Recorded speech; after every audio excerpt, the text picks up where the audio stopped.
Assalamualaikum warahmatullahi wabarakatuh. Perkenalkan, nama saya Alia Rahma dari kelas E1.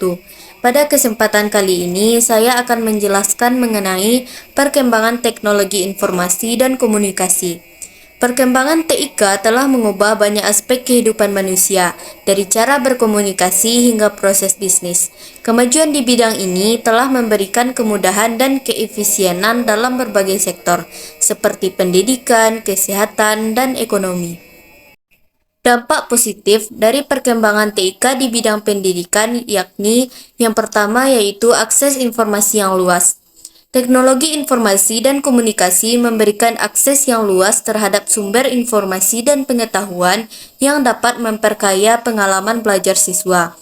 Yang kedua yaitu pembelajaran interaktif. Penggunaan multimedia dan alat-alat digital dapat meningkatkan interaksi dan keterlibatan siswa dalam proses pembelajaran yang lebih menarik dan menyenangkan. Yang ketiga yaitu efisiensi pengajaran. Guru dapat memanfaatkan TIK untuk mengoptimalkan penggunaan waktu, mempermudah penyampaian materi, dan mendorong pembelajaran yang lebih efektif. Dampak positif dari perkembangan TIK di bidang kesehatan yang pertama yaitu peningkatan akses informasi kesehatan secara cepat dan mudah melalui internet dan teknologi digital. Yang kedua yakni memudahkan konsultasi jarak jauh dengan dokter dan tenaga medis melalui aplikasi telemedis. Yang ketiga yaitu pengembangan alat-alat medis yang lebih canggih dan efisien untuk diagnosis dan perawatan pasien. Selanjutnya yaitu dampak positif dari perkembangan TIK di bidang ekonomi. Yang pertama, perdagangan elektronik. TIK memungkinkan perdagangan elektronik atau e-commerce berkembang pesat, memudahkan transaksi dan memperluas jangkauan pasar. Yang kedua yaitu efisiensi operasional. Teknologi seperti otomatisasi dan analisis data membantu perusahaan meningkatkan efisiensi operasional dan produktivitas. Selanjutnya yaitu inovasi bisnis. TIK mendorong perusahaan untuk berinovasi, mengembangkan model bisnis baru, dan menciptakan produk atau layanan yang lebih baik. Selanjutnya yaitu dampak positif perkembangan TIK di bidang sosial. Perkembangan TIK memudahkan komunikasi dan interaksi sosial, memperluas jaringan, serta memfasilitasi pertukaran informasi.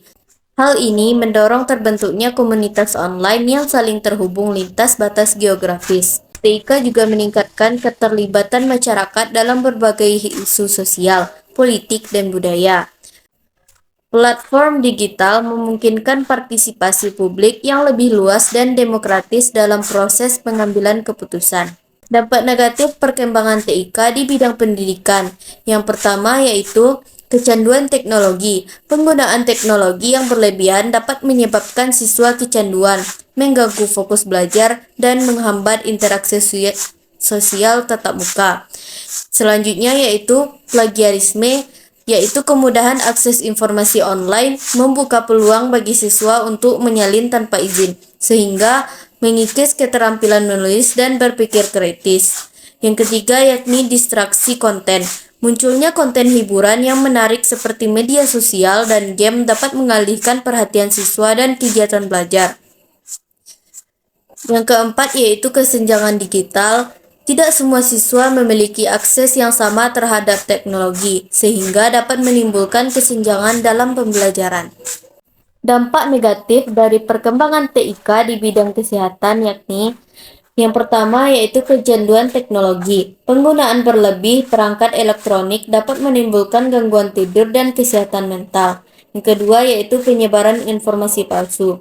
Kemudahan akses internet meningkatkan risiko penyebaran informasi kesehatan yang tidak valid. Yang ketiga yaitu privasi data kesehatan. Peningkatan digitalisasi data kesehatan pribadi rentan terhadap penyalahgunaan dan peretasan. Meskipun perkembangan TIK membawa banyak kemudahan di bidang kesehatan, terdapat juga dampak negatif yang perlu diwaspadai. Kecanduan teknologi, penyebaran informasi palsu, serta ancaman keamanan dan privasi data kesehatan menjadi isu penting yang harus dikelola dengan bijak. Selanjutnya saya akan menjelaskan mengenai dampak negatif perkembangan TIK di bidang ekonomi. Yang pertama yaitu keamanan siber perkembangan TIK. Dampak negatif perkembangan TIK di bidang ekonomi. Yang pertama yaitu keamanan siber. Perkembangan TIK meningkatkan ancaman serangan siber seperti pembobolan data, peretasan, dan pencurian identitas yang dapat merugikan perusahaan dan konsumen. Selanjutnya yaitu ketidaksetaraan digital. Tidak semua orang memiliki akses yang sama terhadap teknologi, mengakibatkan kesenjangan digital yang dapat berdampak pada disparitas ekonomi. Tiga yakni pengangguran teknologi. Otomatisasi proses dan penggunaan robot secara masif dapat menggantikan peran tenaga kerja manusia dan meningkatkan tingkat pengangguran.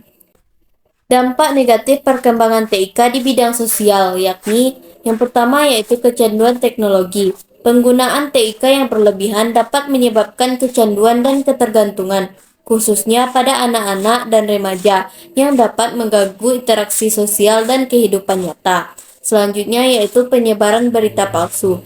Kemudahan penyebaran informasi melalui TIK juga dapat menyebabkan maraknya berita palsu atau hoax yang dapat memicu perpecahan dan konflik di masyarakat. Yang ketiga yakni cyberbullying. Penggunaan TIK juga dapat memicu tindakan cyberbullying di mana seseorang dapat dihina dan didiskriminasi secara digital, berdampak negatif pada kesejahteraan dan mental korban. Baiklah, di sini saya akan menarik sebuah kesimpulan. Pengelolaan perkembangan TIK yang bijak. Yang pertama, memanfaatkan teknologi dengan bijak. Perkembangan TIK dapat berdampak positif jika dimanfaatkan dengan tepat, seperti untuk pendidikan, kesehatan, dan ekonomi. Namun, perlu kewaspadaan terhadap dampak negatifnya seperti kecanduan dan dampak sosial. Selanjutnya yakni tingkatan literasi digital. Masyarakat perlu meningkatkan literasi digital agar dapat menggunakan teknologi secara aman dan produktif. Edukasi mengenai etika, privasi, dan keamanan online sangat penting. Selanjutnya yakni atur penggunaan dengan bijak. Penting untuk mengatur penggunaan teknologi agar tidak mengganggu aktivitas sehari-hari. Batasi penggunaan perangkat digital, terutama bagi anak-anak dan remaja, untuk menjaga kesehatan fisik dan mental. Manfaatkan TIK untuk kebaikan. TIK dapat digunakan untuk tujuan positif seperti memudahkan akses pendidikan, meningkatkan pelayanan kesehatan, dan mendorong pertumbuhan ekonomi. Kita perlu fokus pada penggunaan TIK yang bermanfaat bagi masyarakat. Baiklah, sekian yang dapat saya sampaikan. Jika ada salah kata, mohon dimaafkan. Wassalamualaikum warahmatullahi wabarakatuh.